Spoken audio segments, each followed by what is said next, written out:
Hello friends, welcome back to Hyper Games. My name is Joseph and today on PlayStation News, The Last of Us Remake could still be up for a holiday release, a recap of the 505 game showcase, Square keeps teasing Final Fantasy news, and a classic PS3 game makes a return.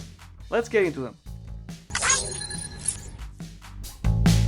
The Last of Us Remake may still be up for a holiday release according to journalist Jeff Grubb, who appeared in the latest Kinda Funny Gamescast. He said that he keeps hearing it's coming out this year. He added that it's a relatively easy game to ship since they can update it really quickly, and it has been a while since they shipped part 2, so teams could have been looking for something to work on. Besides, if rumors are right, the remake could have started development at Sony's Visual Arts Studios before moving to Naughty Dog. Grubb also pointed out it doesn't matter if the launch is not aligned with the HBO show, as their plan is to have something on shelves when the show premieres. In my opinion, they could indeed launch a remake this year and a new bundle with 1 and 2 when the show hits in 2023. We have some news from Sony's Corporate Strategy webcast held this week. Kenichiro Yoshida talked about PlayStation and he showed some of the game brands they have marketing rights, including FIFA, Forspoken, Final Fantasy XVI and Hogwarts Legacy, which we already knew of, but new is Avatar: Frontiers of Pandora.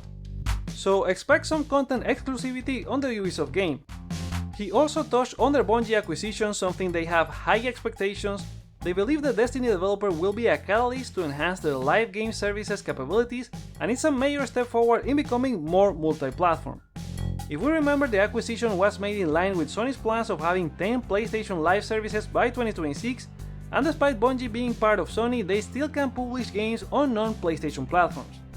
In their vision for live services and the metaverse, Yoshida pointed out Fortnite and how their idea is also for a social space and live network space where games, music, movies and anime intersect, some businesses where Sony has products. Bloodborne is getting an expansion, sort of. Titan Comics is launching Bloodborne Lady of the Lanterns this July 27, a new comic book series where you will learn more about the city of Yharnam through the eye of its citizens as new hunters arrive to cure the plague. It's written by Colin Bunn, who worked on the likes of Uncanny X-Men and Moon Knight, and joined by colorist Brand Simpson and artist Piotr Kowalski, who worked on Marvel's The Dark Tower. It will run for 4 issues. Sony has announced the PS5 console covers Starlight Blue, Galactic Purple and Nova Pink will launch in select regions this June 2022. Customers in the US, UK, France, Germany, Belgium, Netherlands and Luxembourg can get early access from June 17 through the PlayStation Direct website. Previously, only the red and black covers were available. Square Enix keep teasing news for Final Fantasy this June. Now it comes from director Tetsuya Nomura, who talked about the Final Fantasy VII anniversary during a livestream for the mobile spin-off The First Soldier. According to several users on Resetera and Twitter, he didn't go into specifics, but news about the anniversary celebration will come next month. Not sure this could lead to anything about Remake Part 2, but there's a chance. This follows Naoki Yoshida saying the same for Final Fantasy XVI and rumors of a possible PlayStation event next month as well. Team Bloober CEO Piotr Babieno talked about the rumored Silent Hill projects in an interview with IGN at the Polish Games Conference. He said they can't comment on anything they are doing cause they appreciate their relationship with their partners and will make an announcement as soon as possible, and will know then officially. He further discussed how hard it is to work with IPs owned by someone else, while they want to tell their own story to make it feel like a Bloober team game, and even for the project they can talk about, it will be a Bloober title. This kinda rules out the rumored Silent Hill 2 remake, and it seems they are most likely working on those Silent Hill side stories. Take-Two reported their financial results for the 4th quarter and full fiscal year. They said that WWE 2K22 and the new Tiny Tina's Wonderlands exceeded expectations for the quarter, and Red Dead Redemption 2 as well, with 1 million unit sales to reach 44 million lifetime. NBA 2K22 also performed great with 10 million units, narrowly beating 2K21. Grand Theft Auto 5 debuted on PS5 and Xbox Series, but still sold the usual 5 million units for the quarter that has gotten since the pandemic started. The game has a total of 165 million units sold across all platforms it's been released, and the franchise tops 375 million.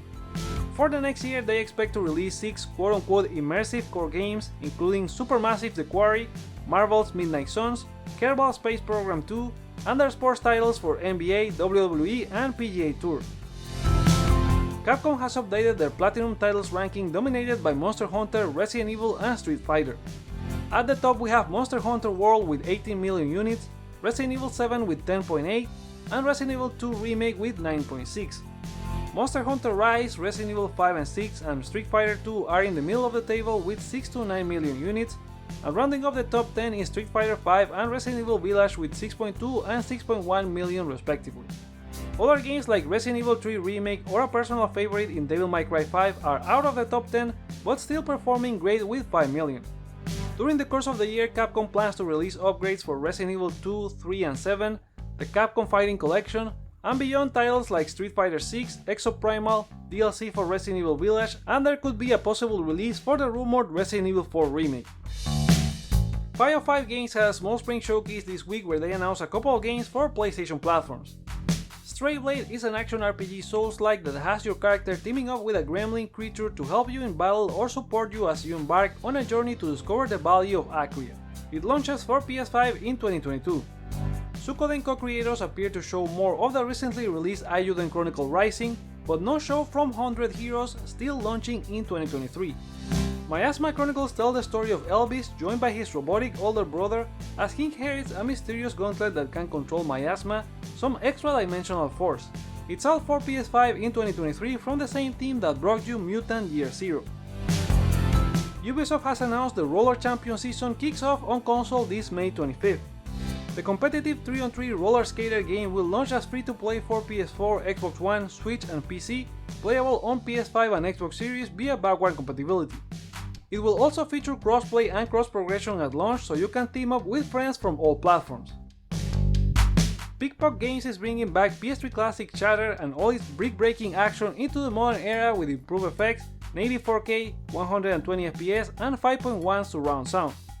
The game features fast-paced gameplay from classics like Breakout and Arkanoids, with unique mechanics to control the angle of the ball and precision attacks, plus an amazing electronic soundtrack by Module. All 71 levels and all modes like Endless, Boss Rush, Time Attack, and local co-op multiplayer are included in this new deluxe version that launches late 2022 for 10 on PS4, PS5, Switch, Xbox One, Xbox Series and PC.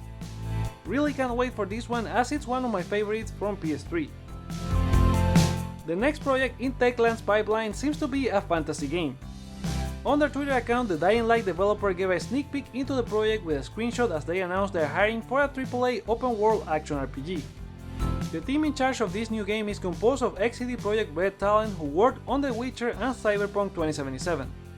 There's not much information on the game besides that, including no platforms or release date, but with most of their games being multi-platform, it's very likely to hit PlayStation when it launches.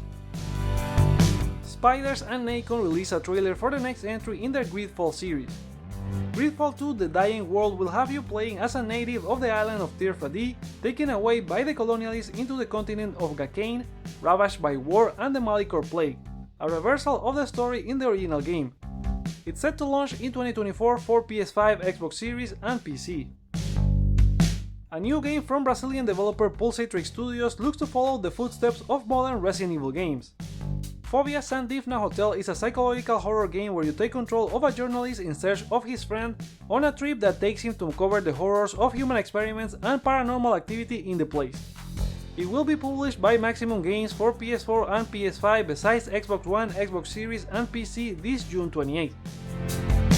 And there you go, that's all the time we have for this episode of PlayStation News. Let us know what you think about any of these stories in the comments below, like or dislike to share your feedback, check out other videos you may enjoy while you're here, and consider subscribing for more PlayStation content. Thank you so much for watching, my name is Joseph, this is Hype for Games, and let's get hype!